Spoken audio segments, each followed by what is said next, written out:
अगर आपको क्राइम से रिलेटेड वीडियोस देखना पसंद है तो आप सही जगह पे आए हैं। 1990 शनिवार के दिन 26 साल की महिला सू नाम की लड़की एक स्टेशन पे बैठी हुई थी।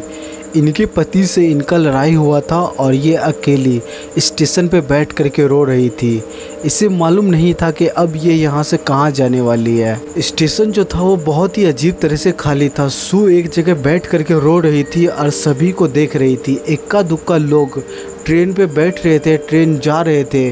सू को समझ नहीं आ रही थी कि ये आखिर कहाँ जाएगी। सू चीन के रहने वाली थी। ये जो शहर में रह रही थी करीब यहाँ पे 70,000 की आबादी में लोग बसे हुए थे। लेकिन इसी शहर में जो कुछ होने वाला था, इसी चीज़ ने इस पूरे शहर को बहुत ही ज़्यादा फेमस कर दिया।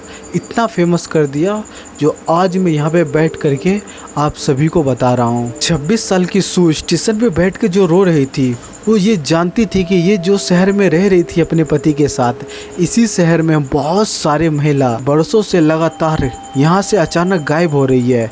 किसी को पता नहीं चला कि महिला आखिर जा कहाँ रही है। अब हर दिन ये शहर से महिला अचानक गायब होने लगी तो ये शहर चर्चों में आने लगा। सू को अच्छी तरह से मालूम था कि ये शहर में महिला अचानक गायब हो रहा है। ये गांव के जो भी महिला थी अपने काम के लिए निकलती, कोई सा भी काम के लिए निकलती, एक ग्रुप में निकलती, क्योंकि उसे अच्छी तरह से मालूम था अब किसका नंबर आ जाए, किसको उठा करके ले जाए, कोई नहीं जानता था। महिलाओं के बीच एक डर का माहौल था और यहाँ के हर एक बच्चे बूढ़े सब जानते थे कि यहाँ के लोग अचानक गायब हो रहे हैं। आज से पहले जो भी महिला गायब हुई है वो प्रोस्टिट्यूट थी। सू को स्टेशन पे बैठे बैठे शाम हो गया था। इसके दिल में डर आने लगा, क्या पता अगला नंबर इसी का हो, ये अचानक गायब हो जाए। कभी कभी तो इसके दिल में ख्याल आता कि ये फिर से अपने पति के पास जा करके इसको सुलझाने की कोशिश करेगी, उसी के पास रहेगी, लेकिन फिर भी ये रुक जाती है। काफ़ी दिनों से सू और सू के पति का रिश्ता वो नहीं बन रहे थे। काफ़ी टाइम से इन दोनों के बीच लड़ाइयाँ हो रही थी। हद तो तब हो गई कि एक दिन बहुत ही ज़्यादा इन दोनों के बीच लड़ाई झगड़ा हुआ और सू अपना सारा बोरिया बिस्तर बांध करके वो निकल गई और स्टेशन पे जा करके बैठ गई। वो बैठ करके रो रही थी, लेकिन उसे समझ नहीं आ रहा था कि आखिर उसे करना क्या है। इससे पहले सू यहाँ से उठती और सीधा अपने पति के पास जाती, लेकिन तभी इनका नज़र एक व्यक्ति पे जाता है जो देखने में बहुत ही हैंडसम और लंबा चौड़ा और वो कोट पैंट पहने हुआ था। वो अमीर घराने से लग रहा था। वो दूसरे प्लेटफॉर्म पे था। सू जो बैठी हुई थी वो एक प्लेटफॉर्म पे बैठी हुई थी। दूसरे प्लेटफॉर्म पे से वो व्यक्ति नीचे उतर करके पहला प्लेटफॉर्म पे चढ़ता है और धीरे धीरे सू की तरफ आने लगता है। सू की तरफ आ करके अपने जेब में हाथ डालता है और रुमाल निकाल करके सू की तरफ देता है, क्योंकि ये व्यक्ति देख लिया था कि सू बैठ करके रो रही है और उसके आंखों में आंसू है। बहुत ही इमोशनल होकर के वो व्यक्ति उसको रुमाल दिया था। सू ने रुमाल ली और अपने आंसुओं को पोंछने लगी। सू बहुत ही ज़्यादा डरी हुई थी। सू और ये व्यक्ति के अलावा इस पूरे स्टेशन पे इन दोनों के अलावा कोई भी नहीं था। सू सोच में थी कि ये व्यक्ति इनके पास क्यों आया है। डर के मारे ये काँप रही थी। सू उसे बहुत ही गौर से देख रही थी कि कोई अनजान व्यक्ति उसके पास आकर के बातें कैसे करने लगा। वो जो व्यक्ति खड़ा था काले कोट पहन करके, वो थोड़ा दूरी पे था और वो बहुत ही रिस्पेक्ट में बात कर रहा था, मानो कि वो कोई हार्म नहीं पहुंचाना चाह रहा हो, सू का मदद करना चाह रहा हो। ये सू भांप लेती है। वो जो व्यक्ति था सू को बोली कि अरे रो मत, क्या मैं यहाँ पे बैठ जाऊँ। सू भी अनकंफर्टेबल हुई और ये पूरे स्टेशन पे ये अकेली थी, इसी वजह से उसे बैठने के लिए दे दी। वो व्यक्ति जो था वो सू से बोला कि तुम रो क्यों रही हो, क्या दिक्कत है, कोई परेशानी है, तुम रोना बंद करो। सू जो थी उसका 1-2 साल से रिश्ता उनके पति के साथ अच्छा नहीं चल रहा था। इनके पास ऑलरेडी बहुत ही ज़्यादा टेंशन था बताने के लिए, इनके दिल पे बहुत ज़्यादा बोझ भी था। इससे पहले सू के लाइफ में कोई ऐसा मर्द नहीं आया था जो उसे इज्जत दे और इज्जत से बातें करे, लेकिन ये जो व्यक्ति काली कोट पहन करके उसके बगल में बैठा हुआ था उसे बहुत रिस्पेक्ट दे रहा था और उसका कदर कर रहा था, पूछ रहा था, उसे रोना बंद करवा रहा था। आखिर तुम्हें हुआ क्या, यहाँ रात हो गया, स्टेशन पे तुम अकेली बैठी हुई हो, मैं तुम्हें बहुत ही देर से देख रहा हूँ। और ये सब सुन करके सू का कलेजा फट गया और सारी बातें उस अनजान व्यक्ति को बताना स्टार्ट किया कि उसने अपने पति को छोड़ दिया है और उसकी ज़िंदगी पूरी तरह से बर्बाद हो गया। अब उसे समझ नहीं आ रहा कि वो आखिर यहाँ से कहाँ जाए। जब सू अपने बारे में सारी बातें उस व्यक्ति को बता देती है तो वो अपने आप को शर्मिंदगी महसूस करने लगती है। कहती है कि एक अनजान इंसान को अपनी सारी बातें नहीं बताना चाहिए, लेकिन वो जो व्यक्ति था वो बहुत ही शांत मिजाज से इनकी सारी बातें सुन रहा था और उनकी बातें सुन करके कहता है कि बहुत ही धीमी लहजे में कहा, मेरा नाम जिया मोंक है। वो बताया कि यहाँ से बहुत दूर एक बड़ा फैक्ट्री है, वहाँ पे ये डायरेक्टर है, अगर तुम चाहो तो वहाँ पे मैं तुम्हें काम दिला सकता हूँ। पहले सू को काम की ज़रूरत थी, लेकिन जिया मोंक जो था वो बोला कि अगर तुम्हें वो फैक्ट्री में काम चाहिए तो तुम मेरे साथ, क्या तुम मेरे घर काम के सिलसिले में बात करने के लिए चल सकती हो। सब कुछ ठीक चल रहा था, सू हर एक बात मान रही थी, लेकिन जैसे ही घर का नाम सुनी उसे सारा गेम समझ में आ गया। उसे लगने लगा कि जरूर यहाँ पे कोई गड़बड़ है। वो जो थी उसे बहुत ही शक वाली निगाहों से देखने लगी, मानो कि वो कहना चाह रही थी कि मैं नहीं जाना चाहती हूँ। जिया मोंको जो बैठा हुआ था वो ऐसा फेस बनाया हुआ था, वो कहना चाह रहा हो कि प्लीज़ मुझे माफ़ करना यह बात बोलने के लिए। वो ऐसा दिखा रहा था कि मानो कि इसी टाइम वो वहाँ से उठ करके जाने वाला हो। सू बहुत ही शक वाली निगाहों से उसे देख रही थी। इससे पहले जिया मोंक वो वहाँ से उठ करके जाता, वो उठता है, वहाँ से जाने लगता है। तभी सू उसे रोकती है, कहती है कि रुको, हाँ मैं तुम्हारे साथ घर जाना चाहती हूँ। तानी क्यों उसके दिमाग में ऐसा क्या आया, उसके साथ क्यों जाना चाहती है कि मानो कि इसकी ज़िंदगी में बहुत ही ज़्यादा परेशानी हो और ये ठान ली हो कि इनके अलावा शायद इनको यहाँ भी कोई पूछने वाला भी नहीं है। ये व्यक्ति आया, इनका बहुत ही ज़्यादा कदर किया है, इसी वजह से ये उनके साथ जाने के लिए तैयार है। हालांकि इनकी ज़िंदगी पूरी तरह से बर्बाद भी हो सकती है, लेकिन फिर भी ये उनके साथ जाती है। ये दोनों बहुत ही आराम से धीरे धीरे करके आगे बढ़ता है और जैसे ही जिया मोंको का घर आता है, सू के दिमाग में जितने ज़्यादा शक और डर था सभी दूर हो जाता है, क्योंकि उस व्यक्ति का घर के बाहर पहुंचते ही घर देखने में बहुत ही आलीशान दिख रहा था, मानो कि कोई एक राजघराने का ये एक वारिस हो। ये बहुत ही ज़्यादा खुश हुई और उनके साथ घर के अंदर दाखिल हुई। घर के अंदर जाते ही जिया सू को सोफे पे बैठने के लिए बोला और जिया सीधा किचन के अंदर चला गया और चाय बनाने लगा और चाय बना करके सू के पास लेकर के आया। एक कप में खुद पिया और दूसरे कप में सू को दिया पीने के लिए, और काम के सिलसिले में ये दोनों बहुत ही अच्छे से बातें करने लगे। सब कुछ नॉर्मल था देखने। उसके चाय पूरी तरह से ख़त्म हो गया। जो जिया उसके सामने में बैठा हुआ था बहुत ही नॉर्मल में उससे बातें कर रहा था और देखते ही देखते उनके चेहरे का रंग पूरी तरह से गायब हो गया। सू पूरा चाय पीते ही उसके आंखों के आगे धुंधलापन छाने लगा, उसका दिमाग चकराने लगा और उसे बहुत ही तगड़ा नींद सा आने लगा। सू को ऐसा लग रहा था कि उसकी जो सपना थी वो सच होने वाली थी और ये सच भी हुई। जो चाय के साथ पी उसमें जहर मिला हुआ था। इससे पहले सू कुछ समझ पाती उसके आगे सब कुछ अंधेरा सा हो गया।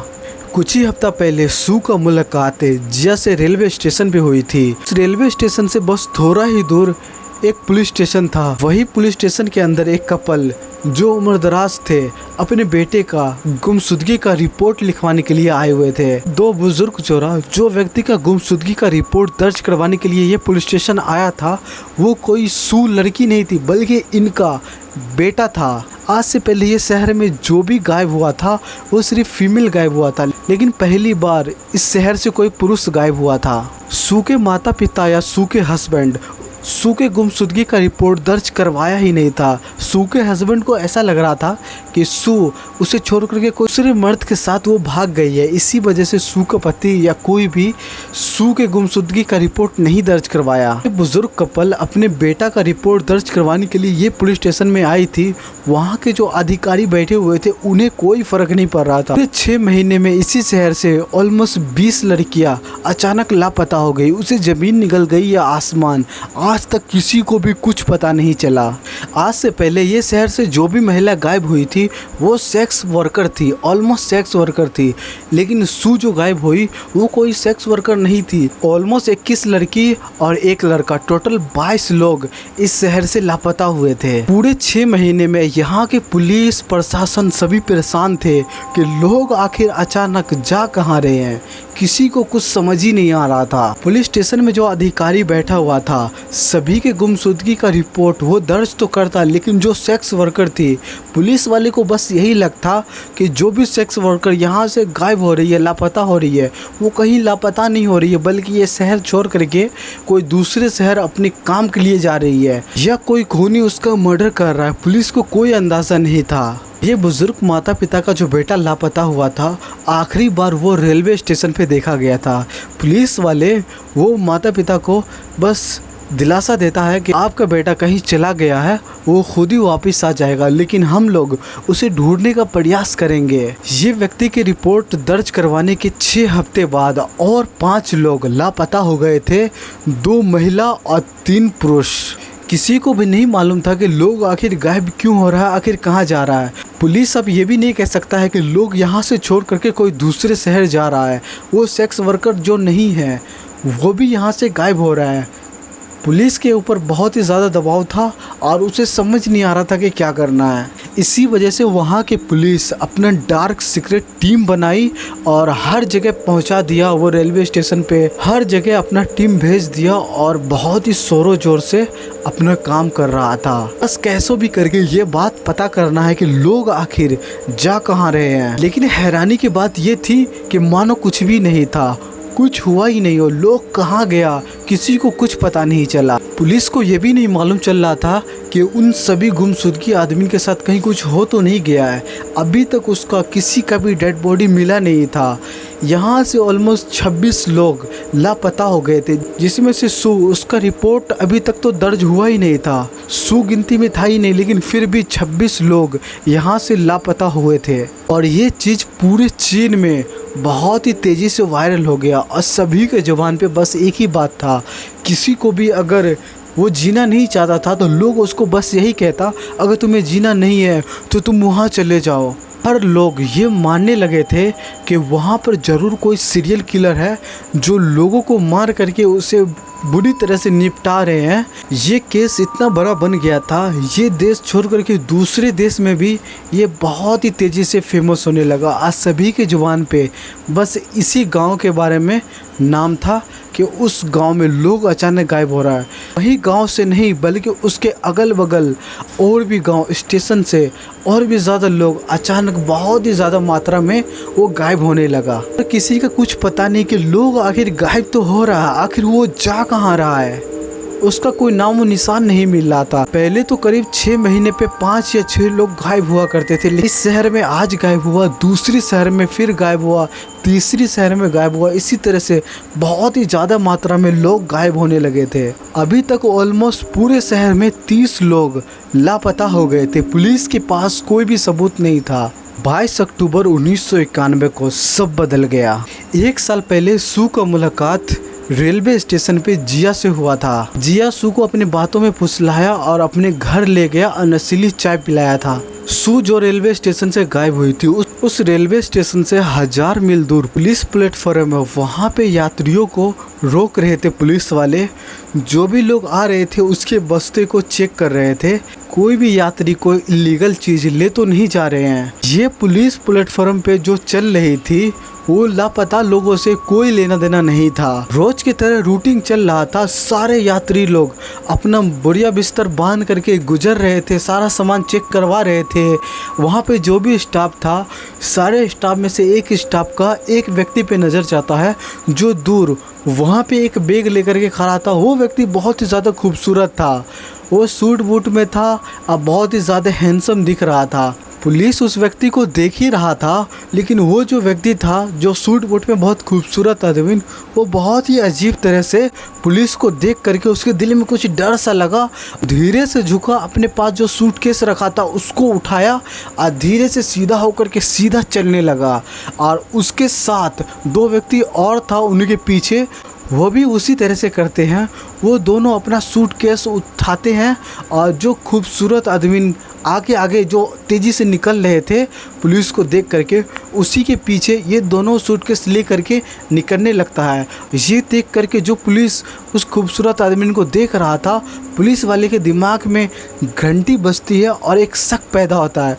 वो सोचता कि ये बंदा हम लोगों को देख करके ये अचानक सा भाग क्यों रहे हैं। पुलिस वाले फौरन दूसरे पुलिस वाले को इशारा किया। दोनों पुलिस वाले जा करके उन तीनों व्यक्ति को जा करके दबोच लिया। फौरन सूटकेस छीना और सूटकेस खोलने लगा। जब पुलिस ऐसा कर रहे थे तो वो व्यक्ति विरोध कर रहे थे, वो खोलने नहीं दे रहे थे, लेकिन फिर भी पुलिस वाले सूटकेस को खोलता है और अंदर जो था वो ड्रग्स की पुड़िया था। ये देख करके वो तीनों व्यक्ति समझ जाते हैं कि मेरा भंडा फूट गया है।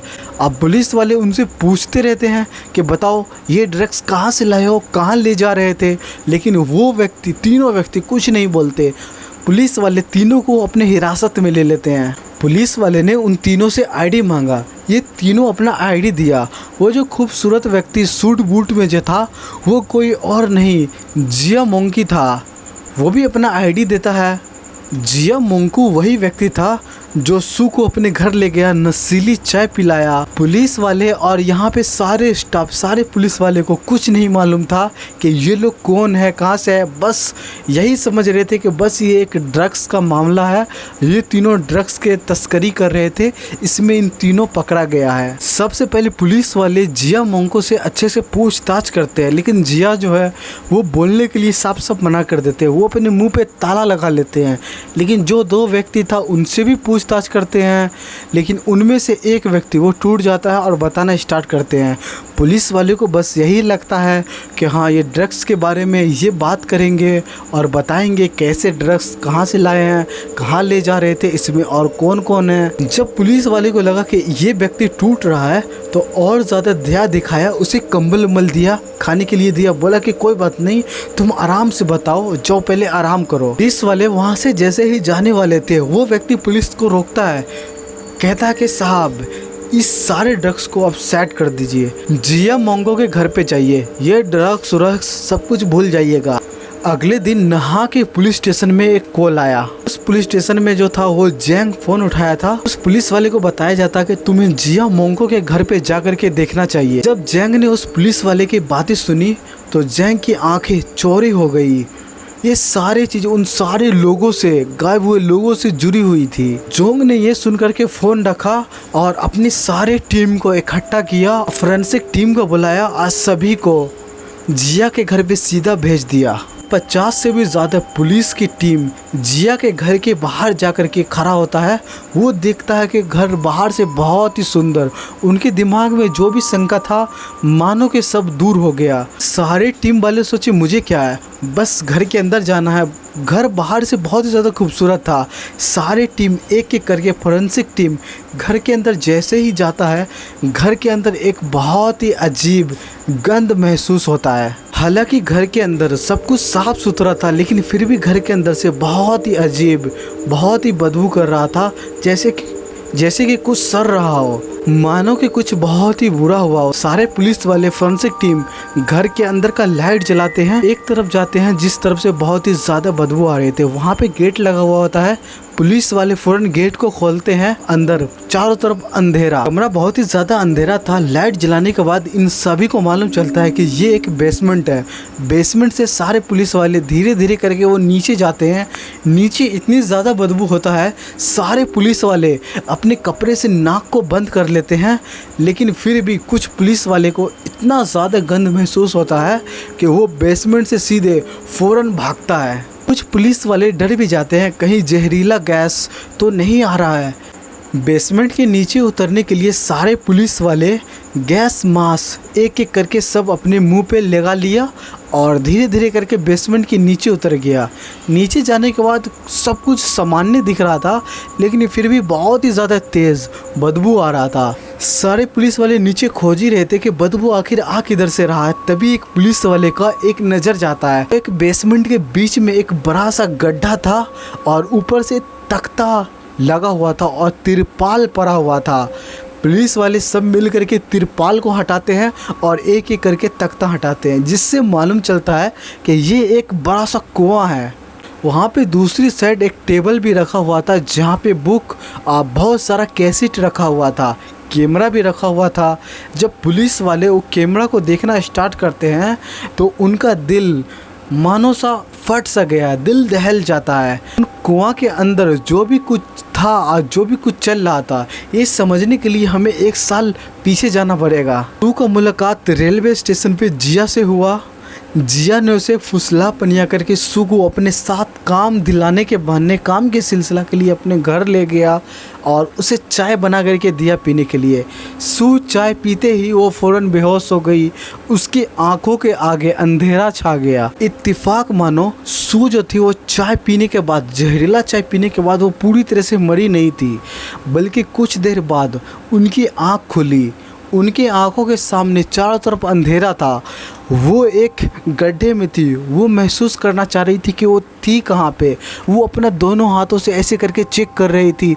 चारों तरफ उनके हाथों में सिर्फ पत्थर ही नज़र आ रहे थे, जिससे उसे एहसास हो गया था कि ये एक कुआं के अंदर फंसी हुई है। सू कुएं के अंदर खड़ा होकर के समझने की कोशिश कर रही थी। उसके पाँव के नीचे कोई पानी नहीं था, बल्कि जेली टाइप का था। वो पाँव को दाब करके चेक कर रही थी कि आखिर है क्या। उसका पाँव धंस रहा था और जेली टाइप का बहुत ही ज़्यादा लस उस टाइप का कर रहा था। कुछ मिनट बाद सू का नज़र ऊपर जाता है। कुएं के ऊपर में जो तिरपाल रखा हुआ था, हवा के कारण वो हट जाता है, जिससे बहुत सारा रोशनी कुएं के अंदर जाता है। आज सू जो कुएं के अंदर का नज़ारा देखती है वो बहुत ही ज़्यादा वो रोने लगती है, तड़पने लगती है। उस कुएं के अंदर बहुत सारा डेड बॉडी था जो बहुत ज़्यादा जिंदा था। वो मरने की हालत पे था। उस कुएं के अंदर जो भी व्यक्ति जिंदा था, मानो कि एक दूसरे लाश का मांस खा करके वो खुद को ज़िंदा रख रखा था, और वो भी मरने की तादाद पे, मतलब उनके शरीर में थोड़ा सा भी जान नहीं, बहुत ज़्यादा बदबू। ये सब देख करके सू बहुत ही ज़्यादा ज़ोर से चिल्लाने लगी, रोने लगी। के अंदर आधे लोग जिंदा थे और आधे लोग मरने के तादाद पे थे। मानो कि इनका शरीर पूरी तरह से सर गल रहा था। अब बहुत सारे लोग थे। सू का आवाज़ सुन करके जिया मोंक वो वहाँ पे आ गया और ऊपर से वो नीचे देख रहा था। सू जब ऊपर देखती है तो जिया को देखती है, वही व्यक्ति जो खूबसूरत आदमी जो सू को यहाँ लाया था। उनके चेहरे पे कोई भी शिकंज नहीं था। अब बहुत ही डिस्टर्बिंग स्माइल कर रहा था। सू जो थी जिया को देख करके बहुत ही ज़्यादा गिड़गिड़ाने लगी, उसके आगे हाथें जोड़ने लगी, बोली कि प्लीज़ मुझे इस गड्ढे से बाहर निकाल लो। जिया भी हैरान था। वो सोच रहा था कि इनको तो मैं जहर दिया था, ये आखिर कैसे बच गया। जिया बहुत ही शांत और दमदार लहजे में कहता है, अगर मैं तुम्हें इस कुएं से बाहर निकालूं तो क्या तुम वो सब करोगी जो मैं कहूँगा। सू बोलती है कि आप जो भी बोलोगे मैं वो करूँगा, प्लीज़ मुझे इस कुआं से बाहर निकाल लो। जिया ने अपना हाथ कुआं के नीचे दिया और सू को रस्सी के सहारे ऊपर खींचा। और सू उस कुएं से बाहर आते ही अगले दिन वही रेलवे स्टेशन पे थी। लेकिन आज ये कोई विक्टिम नहीं, ये कोई रो नहीं रही थी, बल्कि आज जो थी ये किसी का इंतज़ार कर रही थी। बहुत ही शांत तरह से वो स्टेशन पे बैठी हुई थी। तभी इनका नज़र एक व्यक्ति पे जाता है, जो वो मर्द होता है, और वो मर्द वही बूढ़े माता पिता के बेटे थे। उनके पास धीरे धीरे करके जाता है और उनको अजीबो तरह से छूने लगते। क्या कहा नहीं किया वो पता नहीं, लेकिन फिर भी उन्हें अजीब तरह से छूने लगी और अपने साथ सीधा जिया मोंट के घर पे सीधा ले गई। बाहर से खूबसूरत अंदर ले गई। सू जो थे उस व्यक्ति को सीधा किचन की तरफ ले गई। किचन में पहले से ही जिया एक तार हाथों में ले करके वो इंतजार कर रही थी। जैसे ही वो व्यक्ति किचन के अंदर गया, जिया उसके गर्दन पे लपेटा और तब तक दबा करके रखा जब तक उसकी प्राण निकल नहीं गई। सू और जिया उसे पकड़ करके बेसमेंट में नहीं ले गई, बल्कि फर्श पे ले जाकर के सीधा लेटा दी। जिया ने जब उसका गला दबाया था तो वो व्यक्ति पूरी तरह से मरा नहीं था, वो फर्श पे लेटा हुआ था।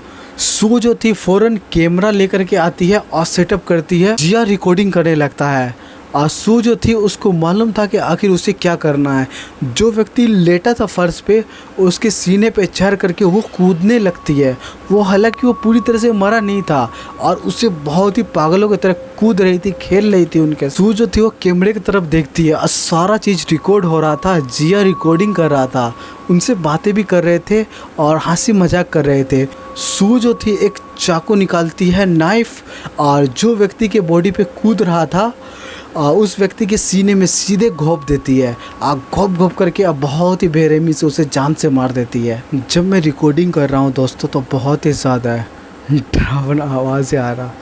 रात के करीब 3:37 हो गया है और फ़िलहाल रूम पूरा बेरा अकेला है। पता नहीं कोई नहीं। चलिए, और बाहर में जो है वो बिलाई भी बोल रहा। उस टाइम तो मैं बहुत ही ज़्यादा डर गया। 50 से भी ज़्यादा जिया मोंग के घर में बेसमेंट में गया था। वहाँ पे बहुत सारा कैसेट रखा हुआ था। उन्हीं कैसेट में से एक कैसेट ये था जो जिया ने रिकॉर्ड की थी और सू ने वो बहुत ही बेरहमी से मारा था। आमतौर पर ये वो सीरियल किलर था जो भी लड़की गायब हो रही थी, जो भी सेक्स वर्कर गायब हो रही थी, सभी का जिम्मेदार यही था। यह एक सीरियल किलर था। उसका काम ही था जो भी महिला है उसे पकड़ करके ले करके आना, बहुत ही बेरहमी से जान से मार देना, उसके साथ रिकॉर्ड करना, वो सब करना और कुएं में डाल देना। जिया को लगा था कि सू पूरी तरह से मर गई है, उसे ले जा करके कुएं के अंदर डाल दी। लेकिन चमत्कारी रूप से सू वो मरी नहीं थी बल्कि वो जीवित हो गई थी। जब जिया ने सू को देखा तो उनके दिमाग में आइडिया आया, और जब आइडिया आया तो ये दोनों पार्टनर बन करके और ये सारे क्राइम को अंजाम देने लगी। जब दोनों का दिमाग एक ही कांड को अंजाम देने में लगा तो जहाँ एक लोग गायब हो रहे थे उसी जगह पे से 2 लोग, 5 लोग, 10 लोग, बहुत सारे मात्रा में लोग हर शहर के रेलवे स्टेशन से अचानक गायब होने लगा। पहले तो महिला गायब हो रही थी, लेकिन जब से सू जिया का पार्टनर बना है उससे पुरुष भी गायब होने लगा। लेकिन आज तक ये समझ में नहीं आया कि सू ऐसा काम क्यों स्टार्ट करी। जब सू को कुएं से बाहर निकाला गया, उसे इस काम करने के लिए उसे रेलवे स्टेशन पे भेजा गया। अगर वो वहाँ से चाहती तो वहाँ से भाग करके पुलिस वाले को जा करके वो बता सकती थी, लेकिन उसने ऐसा नहीं किया। पता नहीं उसके दिमाग में क्या आया जो उसका पार्टनर बन गया, वही दोनों न जाने।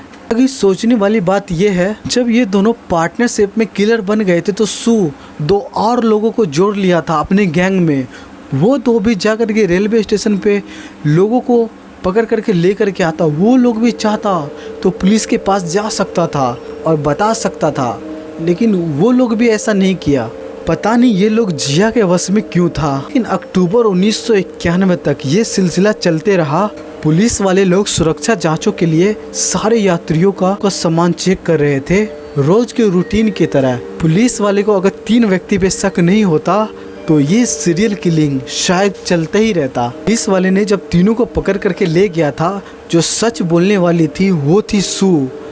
वही जो थी वो टूट गई थी। पुलिस ने उसको इमोशनल तोड़ा और सहारा भी दिया। किसी को वो मालूम नहीं था कि सू गायब है। इसका तो गुमशुदगी का रिपोर्ट भी नहीं दर्ज हुआ था, लेकिन उसे कम्बल दिया गया था और बोला कि बताओ, तो वो पूरी कहानी बता दी। फोरेंसिक टीम ने उस कुएं से सारे लाश को एक एक करके बाहर निकाला। 24 महिला और 18 पुरुष।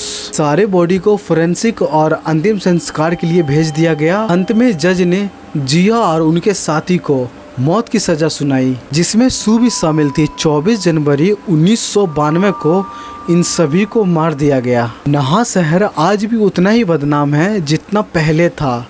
आज भी लोग कहते हैं वहाँ के, अगर तुम्हें नहीं जीना है तो नहा शहर चले जाओ, क्योंकि उस टाइम ये बहुत ही ज़्यादा फेमस था। वहाँ पे लोग इतनी ज़्यादा मात्रा में गायब हुए थे, इतनी ज़्यादा मात्रा में किसी को मालूम ही नहीं चल रहा था कि आखिर लोग जा कहाँ रहे हैं।